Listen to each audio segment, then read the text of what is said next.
इन पक्षियों को देख रहे हैं आप? इनका उड़ना वायु में इतना संतुलन मुक्त कर देता है ना? इन्हें उड़ते देख आपके मन में भी इच्छा होती होगी कि इन्हीं की भांति आप भी स्वतंत्रता से उड़ पाएं। ईर्ष्या होती है ना जब आप इन्हें खुले आकाश में ऐसे विचरण करते देखते हैं। पर कभी सोचा है इस उड़ान को, इस स्वतंत्रता को पाने के लिए कितना परिश्रम, कितना अभ्यास किया होगा इन्होंने? आकाश में उड़ने से पूर्व धरती पर कितना गहन परिश्रम किया होगा इन्होंने। इनके माता पिता ने पहली बार जब इन्हें पंख फड़फड़ाने को उकसाया होगा तो कितनी बार गिरे होंगे। पहली बार वायु में उड़ते समय कितना भय लगा होगा इन्हें।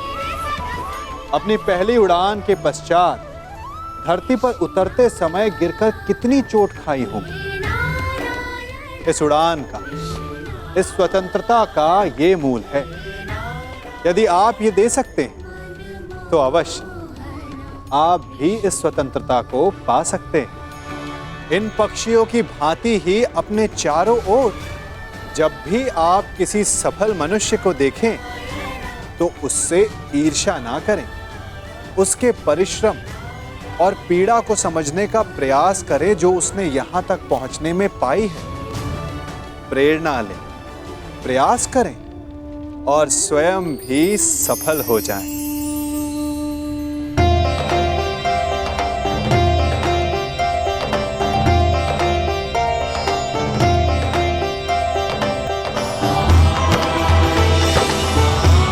माते,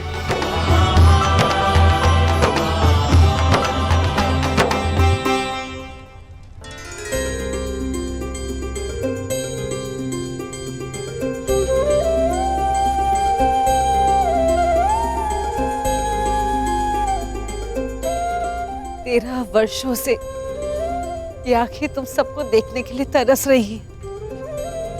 अच्छा नेतृत्व हो जाने दो।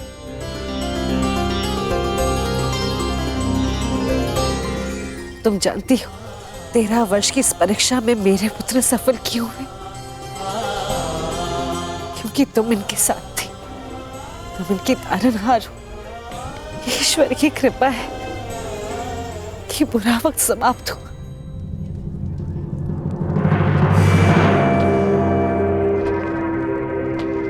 और किसी का बुरा समय प्रारंभ हुआ।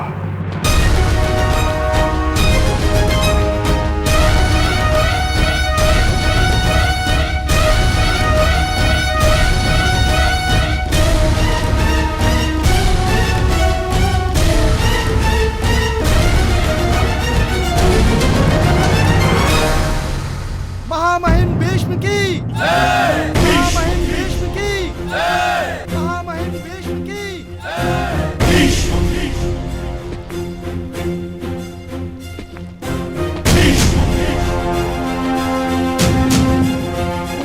आप यहाँ पधारे, हम धन्य हुए पितामह।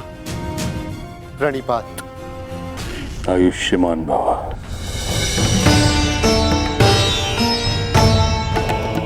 प्राणिपात। स्वागत है महाबली भीष्म। महाराज विराट, मेरे पड़पोते के विवाह पर यदि आपने निमंत्रण ना भी दिया होता तो भीष्म अवश्य आता।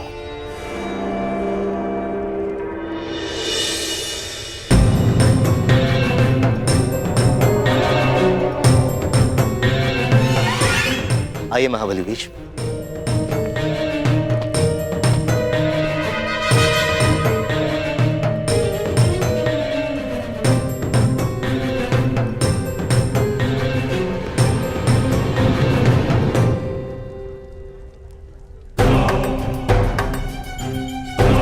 अंतिम भेंट में आशा थी कि अगली भेंट युद्ध भूमि में ही होगी। मेरी भी आशा टूट गई अर्जुन। वैसे पुत्र के विवाह की बधाई हो। स्वागत है। धन्यवाद।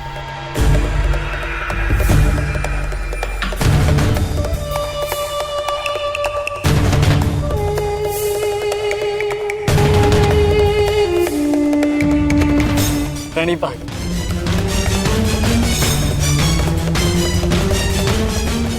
देख रहे हैं मामाश्री, किस बात ये पितामह इन पांडवों से घुल मिल रहे हैं। कोई जाए उन्हें बताए, समझाए उन्हें कि कुछ ही समय पश्चात यही पांडव युद्ध में हमारे विरुद्ध खड़े होंगे। शांत रहो दुर्योधन। मुख मुद्रा सुंदर नहीं बना सकते तो कम से कम सुंदर शब्दों का प्रयोग तो करो। और ये मत भूलो कि हम यहाँ केवल अभिमन्यु के विवाह के लिए नहीं आए। हमें हमारी बच्ची लक्ष्मणा के विवाह के विषय में भी बात चलानी है और एक कर्तव्यनिष्ठ पिता की भांति व्यवहार करना सीखो और ये बचपना छोड़ो।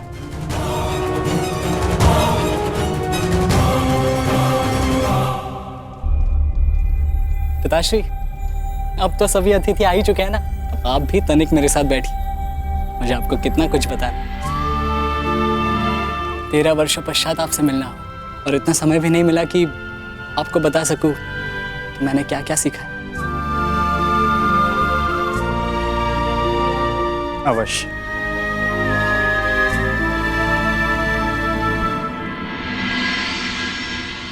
जिनसे मिलना था उनसे मिल चुके हैं। अब न किसी से मिलना शेष है और न किसी को उत्तर देना।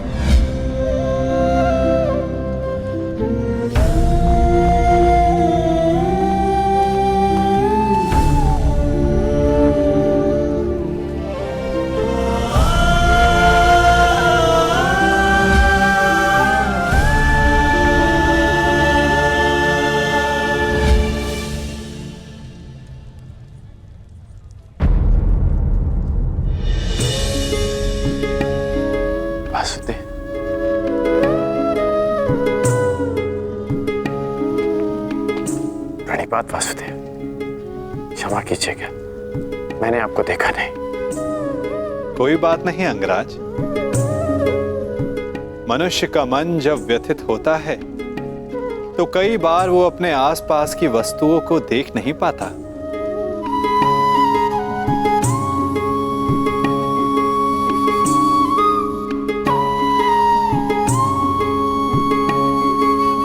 मैं व्यथित हूं,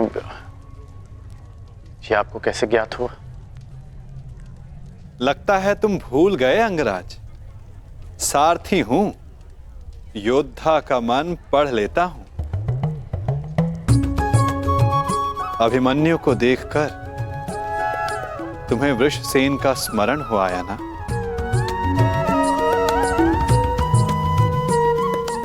ना कहूंगा तो असत्य होगा। पिता पुत्र का संबंध बड़ा विचित्र होता है। दोनों जन्म से जुड़े होते हैं, साथ होते हैं, परंतु कई बार साथ आने में बड़ा समय लग जाता है। अपने संतान के उज्जवल और स्वतंत्र भविष्य के लिए एक पिता अपने पुत्र से दूर रहता है, परंतु उस दूरी को समाप्त करने में उसे ही वर्षों लग जाते हैं। परंतु मुझे तो भय है कि कहीं अधिक विलंब ना हो जाए। ये तो समय ही बताएगा अंगराज।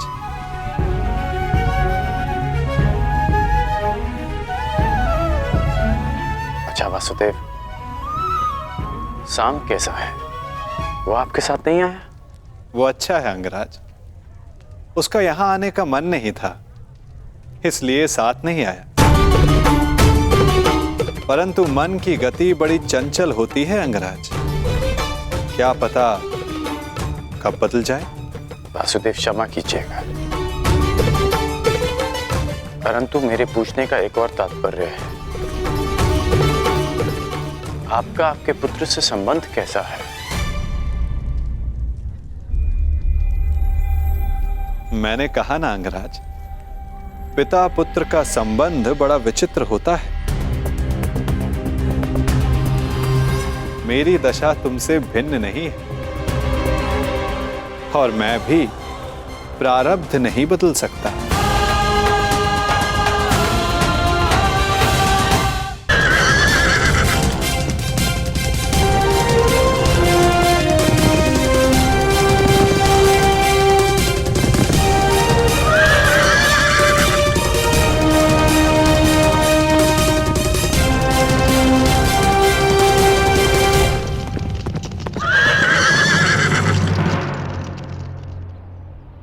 गए मित्र। अभी विराटनगर दूर है। परंतु मेरा साथ यहीं तक था मित्र सांब। अर्थात तुम चाहते हो कि मैं वहां अकेले सबके समक्ष प्रस्तुत हो?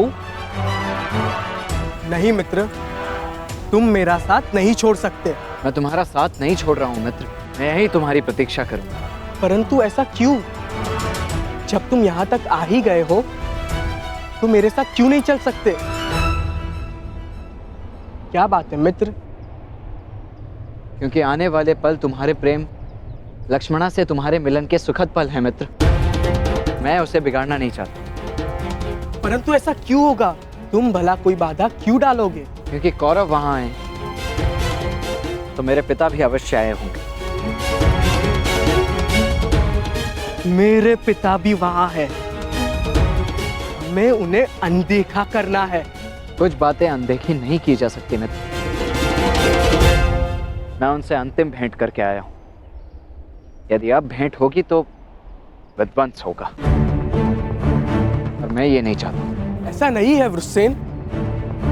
ऐसा ही है मित्र। अब यहां से तुम्हें अकेले ही जाना होगा। परंतु विश्वास करो, यदि कुछ भी अशुभ होता है तो पीछे पलट कर देखना, मुझे समक्ष पाओगे। जाओ सांब, लक्ष्मणा तुम्हारी प्रतीक्षा कर रही है। और हाँ, शांत रहना मित्र। स्वयं किसी संकट को आमंत्रण मत दे देना। प्रयास करना कोई समस्या उत्पन्न ना हो जाए। मैं समस्या उत्पन्न करने नहीं मित्र, समस्या का अंत करने जा रहा हूँ और एक नए जीवन का प्रारंभ।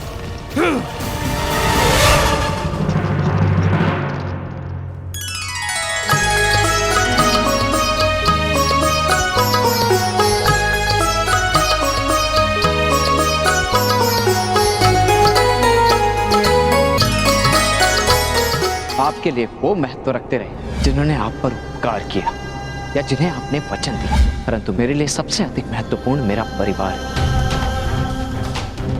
आपने कभी सोचा है कि वर्षों के पश्चात जब आप अपने परिवार के पास लौटोगे तो सब आपकी व्याकुलता से प्रतीक्षा कर रहे हो, परंतु मैं भिन्न हूं। आपकी भांति मैं अपने परिवार को उनके हाल पर नहीं छोड़ सकता।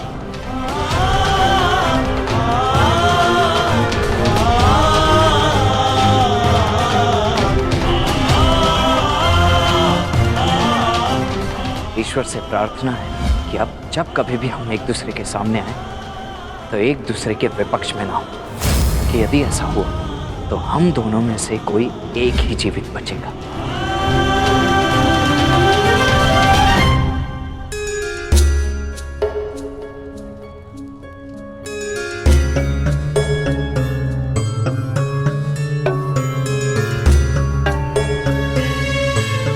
तुम्हारे मन की व्याकुलता में समझ सकता हूँ लक्ष्मणा, परंतु किसी की प्रतीक्षा में द्वार पर इतनी देर भी दृष्टि नहीं रखनी चाहिए कि सबकी दृष्टि तुम पर पड़ जाए। अवश्य कोई महान नीति का ज्ञान अपनी नातिन को दे रहे होंगे गांधार नरेश।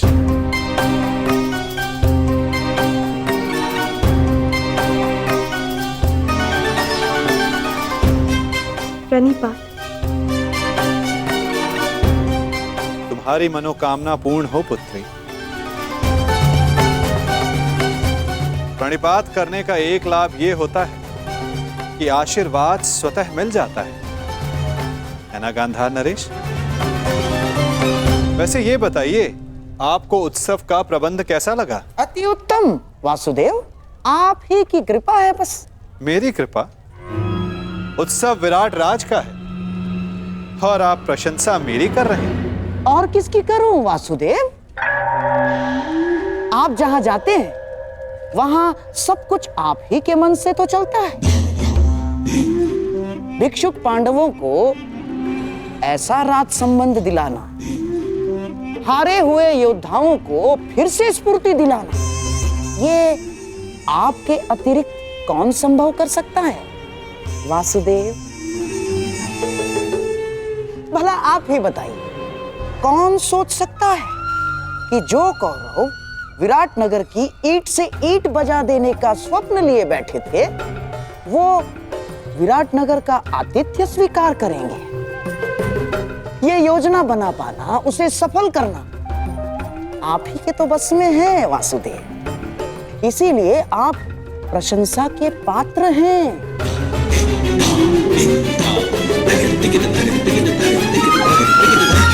योजना के भवन तो आपने भी बनाए हैं गांधार राज, और उत्सवों का प्रबंध भी आपने बहुत किया है, उसमें सफलता भी मिली।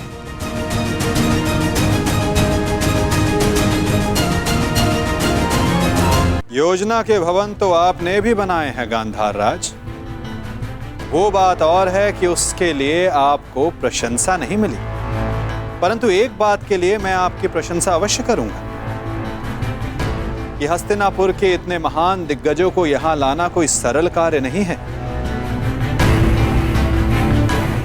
युवराज दुर्योधन, महामहिम भीष्म जैसे दृढ़ पुरुषों को यहां लाना बड़ा कठिन कार्य है, जिसे आपने बड़ी सरलता से पूर्ण कर दिया। हस्तिनापुर को आप विराट नगर ले ही आए गांधार नरेश, भले ही उसके पीछे आपका कोई व्यक्तिगत कारण अवश्य रहा हो।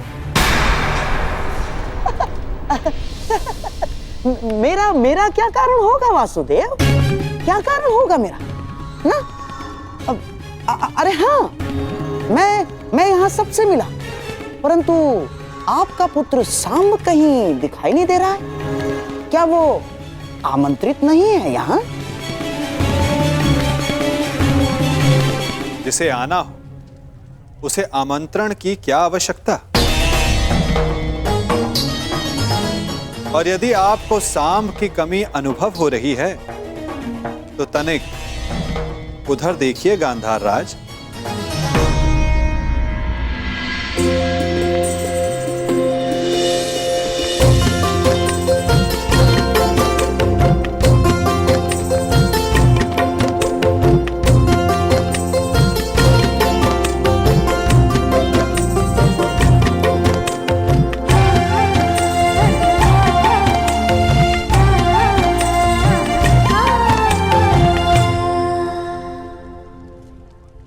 जिसके लिए आप बड़ी व्याकुलता से पूछ रहे थे, या ये कहूं बड़ी व्याकुलता से प्रतीक्षा कर रहे थे। प्रतीक्षा तो करूंगा ना वासुदेव। जब सारी अगली पीढ़ी यहाँ प्रस्तुत है तो आपके पुत्र सांब से भी मिलने का मन हो आया। और विराट नगर के लिए हस्तिनापुर से जो भेंट आई है उसका आनंद अधिक लोग उठा सके उतना अच्छा है? और आशा है कि मेरी भेंट सबको आनंदित ही करेगी वासुदेव।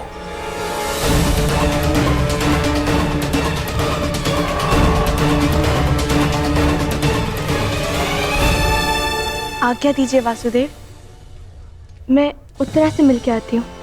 जा।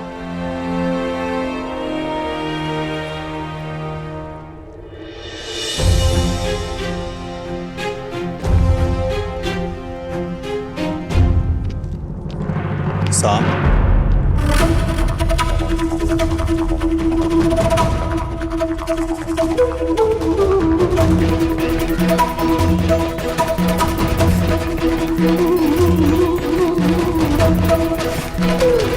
तुम वहां जहां मैं हूं?